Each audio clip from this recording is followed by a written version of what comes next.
피아니스트의 꿈을 포기했던 한 여성이 독서를 시작한 이후 완전히 다른 인생을 살고 있다고 하는데요. 김상상 기자가 전해드립니다. 학창시절 피아니스트를 꿈꿨지만 현실의 벽에 부딪힌 라니 씨. 지방에서는 음악 전공으로 생계를 유지하기 어려웠습니다. 연이은 실패로 삶의 의욕을 잃기 직전 어느 날 독서의 중요성을 깨닫게 되었는데요. 그 이후로 라니 씨의 삶은 완전히 달라졌습니다. 독서 모임의 참여자로 시작해 운영자가 되기까지 어떤 일들이 있었는지 지금 바로 만나보시죠. 김상상 기자입니다. 안녕하세요. 신큐베이션 매니저 허란이입니다. 학창시절 피아니스트를 꿈꿨지만 그 꿈은 이루어지지 않았습니다. 클래식 음악을 연주하는 사람이 되고 싶었습니다. 고등학교 때 취미로 배우던 피아노를 전공으로 하겠다고 결심했지만 부모님께서는 크게 반대하셨습니다. 그럼에도 음악이 하고 싶다는 생각에 고집을 부려 입시를 준비했습니다. 여자 시간을 빼고 주말을 내어가며 실기시험을 준비했습니다. 그러다가 지방대학교 음악과에 합격했습니다. 제가 가고 싶었던 과를 가게 되어서 너무도 기뻤습니다. 합격의 기쁨도 잠시, 생각보다 전공 공부를 하는데 돈이 많이 들었습니다. 집에서는 금전적으로 지원할 여유가 없어서 부모님께 도와달라는 말을 하지 못했습니다. 장학금을 받을 수 있는 건 모두 신청했고 장학금을 받기 위해 열심히 공부했습니다. 그 결과 4년 동안 학비 걱정 없이 장학금으로 학교를 다닐 수 있었고 학점 4.1점으로 졸업하게 되었습니다. 하지만 현실은 암울했습니다. 음악 전공으로 돈을 벌 기회가 지방에는 거의 없었고 전문 연주자로 살기엔 실력적인 한계도 있었습니다. 연주자로 활동하지 않고도 안정적으로 살 수 있는 방법을 알아보니 음악교사가 있더라고요. 학자금 대출을 내어서 교육대학원에 입학했습니다. 대학원 공부를 많이 하는데도 돈이 많이 들었습니다. 낮에 무슨 일이라도 하며 돈을 벌어야 했습니다. 시간 대비 급여를 잘 주는 곳으로 직장을 구해야 했죠. 그렇게 구한 곳이 집 근처 영어 학원이었습니다.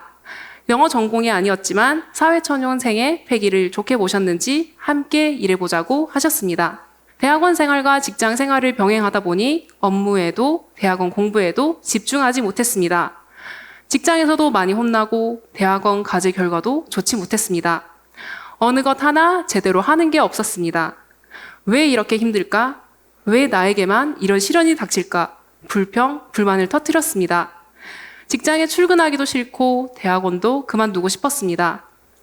어느 날 스터디언 채널에서 독서가 중요하다는 영상을 보게 되었습니다. 학교를 벗어나서도 계속 배워야 하고 특히 독서는 평생 동안 해야 한다고 하더라고요. 스터디언에서 추천했던 책을 샀습니다. 퇴근 후 1시간은 독서, 1시간은 업무 지식을 공부하는 시간을 내었습니다. 그때 읽었던 책 중에서 일취월장과 완벽한 공부법을 여러 번 반복해서 읽었습니다. 혼자서 독서를 하다가 스터디언 채널에서 서평을 써야 한다는 영상을 보게 되었습니다. 한 줄도 좋으니 무조건 쓰는 것이 좋다고 하더라고요.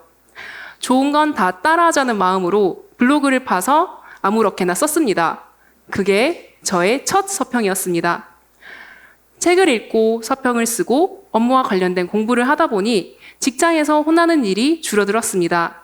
저를 신뢰하기 시작했고 점점 더 난이도 높은 업무를 맡기기 시작했습니다. 대학원 과정도 적응하기 시작했습니다. 꾸준히 독서하고 서평을 쓰고 업무 공부를 하고 대학원 과정을 반복하다 보니 어느새 석사 학위를 받고 직장에서도 실력을 인정받는 직원이 되었습니다. 너무 기뻤습니다. 큰일을 해냈다는 기쁨도 잠시, 직장 생활이 익숙해질수록 뭔가 정체되는 것 같았습니다. 내가 잘하고 있는 건지, 앞으로도 전공과 다른 일을 하는 게 맞는 건지 혼란스러웠습니다. 혼자서 독서하고 서평을 쓰는 것 자체에도 한계를 느끼기 시작했습니다. 좀 더 잘 읽고 잘 쓰는 방법이 무엇인지 고민했습니다. 스터디언 영상을 보니까 빡독이라는 걸 하고 있더라고요.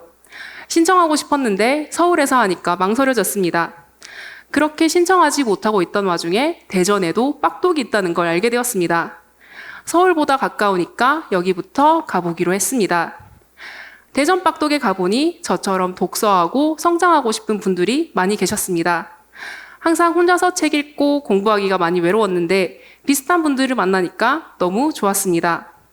빡독에 감동받은 나머지 제가 사는 지역에서도 독서 모임을 해보고 싶다는 생각이 들었습니다. 용기 내서 김해 빡독을 주최했습니다. 단톡방을 만들고 개인 블로그에 홍보글을 올렸습니다. 감사하게도 같은 지역에 계신 분께서 많이 참여해 주셨습니다. 비슷한 관심사를 가진 분들이 함께 책을 읽고 이야기를 나누다 보니 감동이 밀려왔습니다. 모임을 운영한 후로 직장에서도 대화 주제가 풍성해지고 삶에 활력이 생겼습니다. 그러던 중 싱큐베이션 4기 신청 공지를 보게 되었습니다. 바로 신청했습니다. 며칠 후 선정되었다는 연락을 받았습니다. 지금과 달리 초창기 싱큐베이션은 3달간 1주 1서평을 썼어야 했습니다. 정말 빡빡했죠. 서평 마감일을 지키기 위해 평일, 주말 모두 독서할 시간을 내었습니다.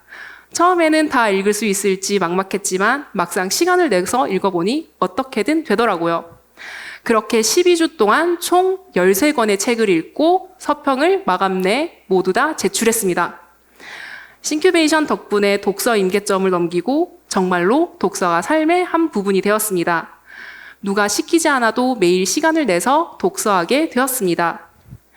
대학 졸업 후 영어학원 강사로 일하고 독서하고 공부하고 교육대학원 석사 과정을 마무리하고 김해 빡독을 운영하고 싱큐베이션까지 모두 끝내고 나니 4년이라는 시간이 흘렀더라고요. 20대 내내 너무 달린 것 같다는 생각이 들었습니다. 2020년 28살이 되던 해 저는 학원 강사를 그만두었습니다. 일을 쉬면서 삶을 재정비할 시간을 갖기로 결심했습니다. 그러나 코로나가 터지면서 재취업을 하지 못할 것 같은 불안감이 들었습니다.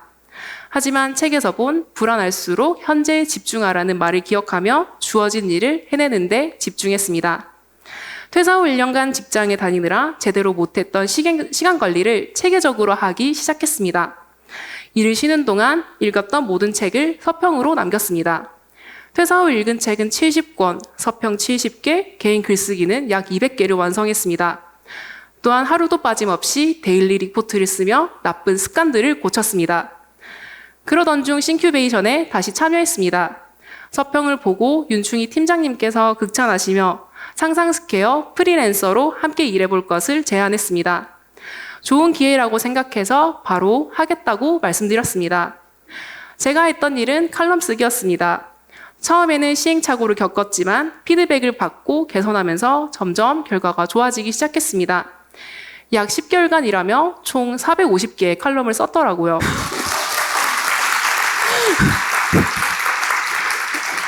프리랜서로 열심히 일하던 중에 상상스퀘어에서 깜짝 놀랄 전화가 왔습니다.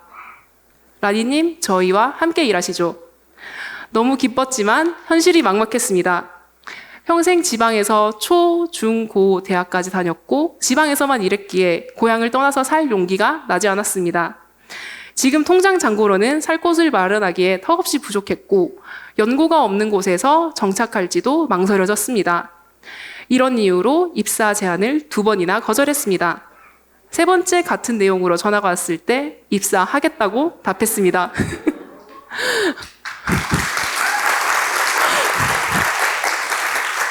일주일치 짐만 싸서 서울로 가는 KTX를 탔습니다. 서울역에 도착하니 사람이 정말 많더군요. 지방에서 편안하게 살던 시절은 다 갔구나 라는 생각이 들었습니다. 인생 난이도가 10배 높아진 것 같았습니다. 프리랜서 때 결과를 잘 냈다고 해도 새로운 지역에서 새로운 직장에 적응하는 게 쉽지 않았습니다. 더군다나 열심히 일하는 직원만 모인 회사라 저도 열심히 하지 않으면 업무를 따라가지 못하겠다는 생각이 들었습니다. 월세방은 너무 열악했고 밀려드는 업무에 적응하는 것도 쉽지 않았습니다. 모든 것을 그만두고 도망치고 싶었습니다. 그래도 포기하고 싶지 않았습니다. 육체적으로, 정신적으로 고통스러웠지만 매일 성장하는 기분이 들었고 지방에 살 때와 달리 업무 역량이 커지고 있다는 걸 느꼈기 때문입니다. 힘든 이 상황을 극복하려면 어떻게 할지 생각했습니다. 마치 회사에서 PDS 다이어리를 직원 복지로 주더군요. 여기에 모든 것을 기록하며 하루 24시간을 다스려 보기로 했습니다. 수면 시간, 독서 시간, 운동 시간, 업무 시간, 휴식 시간을 체크하며 하루를 돌아보는 과정을 반복했습니다. 지금까지 매일 빼먹지 않고 다이어리를 쓰고 있습니다. 주말과 공휴일에는 집 근처 카페에 가서 독서하는 것으로 시간을 보냈습니다. 싱큐베이션 도서뿐만 아니라 업무에 도움이 되는 책, 개인적으로 읽고 싶었던 책까지 모두 다 읽었습니다. 시간을 내서 책을 읽다 보니 바쁜 와중에도 한 주에 한 권은 꼭 읽게 되더라고요. 시간을 관리하고 책을 읽고 적용한 덕분에 수도권 생활에 적응하기 시작했고 회사에서도 인정받기 시작했습니다. 입사해서 따라가느라 바빴던 제가 시간을 주도적으로 쓰면서 삶의 여유도 되찾았습니다. 제가 했던 업무는 상상 스퀘어 도서 홍보 콘텐츠 제작과 소셜미디어 채널 관리였습니다. 업무에 잘 적응하면서 나름대로 평화로운 회사 생활을 보내고 있었습니다. 하지만 제 앞에는 새로운 도전이 기다리고 있었습니다. 네, 바로 싱큐베이션 운영이었습니다. 13기까지 싱큐베이션은 200명 안팎으로 운영되던 독서 모임이었습니다. 지금과 달리 비교적 적은 수의 인원으로 독서하고 서평을 썼습니다. 하지만 대한민국 독서 문화를 선도하는 무료 독서 모임이라는 비전이 주어지면서 싱큐베이션은 대규모 독서 모임이 되었습니다. 1년 정도 정비 기간을 끝낸 후 14기에는 약 4,000명께서 신청해 주셨습니다. 싱큐베이션 운영은 지역 박독과는 차원이 달랐습니다. 소규모로 독서 모임을 운영했을 땐 모임 일자와 챙겨야 할 것만 미리 알려주면 무리 없이 진행할 수 있었습니다. 하지만 1,000명 단위의 싱큐베이션은 모든 것을 시스템화해서 운영해야 했습니다. 독서 기간, 서평 마감일, 줌 토론 공지, 수료자 조사 등 운영진이 챙길 것들이 한두 개가 아니었습니다. 그 중에서 저는 줌 토론 진행이 가장 어려웠습니다. 많은 분 앞에서 토론을 이끌려면 책 내용을 완전히 파악해야 했고 깊은 이야기를 할 분위기를 만들 줄 알아야 했습니다. 이전부터 싱큐베이션을 운영하셨던 김주연 이사님, 윤충희 팀장님, 윤순 매니저님께 조언을 구하며 부족한 점을 개선했습니다. 토론을 진행하면서 책에 대해 다양한 이야기를 듣는 것에도 재미를 느끼기 시작했습니다.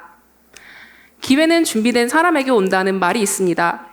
하지만 그 준비가 무엇인지는 인생마다 맥락마다 다릅니다. 어쩔 때는 준비에 빠져 완벽주의에 빠져 아무것도 시도하지 못하는 경우가 있습니다. 그래서 준비가 무엇인지 현명하게 생각할 필요가 있습니다. 저에게는 독서가 제 인생과 맥락에 맞는 적합한 준비였다고 생각합니다. 독서를 통해 저의 역량과 가치를 높일 수 있었고 독서에서 배운 것을 실천하며 기회를 잡을 수 있었습니다. 막연한 불안감을 느끼는 일이 줄어들었고 작은 것에 감사하는 마음을 갖게 되었습니다. 싱큐베이션은 독서 임계점을 넘기기 좋은 무료 독서 모임입니다. 싱큐베이션에 참여하며 선정 도서를 다 읽고 서평을 다 쓰는 성취감을 느껴보시길 바랍니다. 나도 해냈다는 자신감이 인생을 살면서 마주할 역경을 극복할 원동력이 될 것입니다. 감사합니다.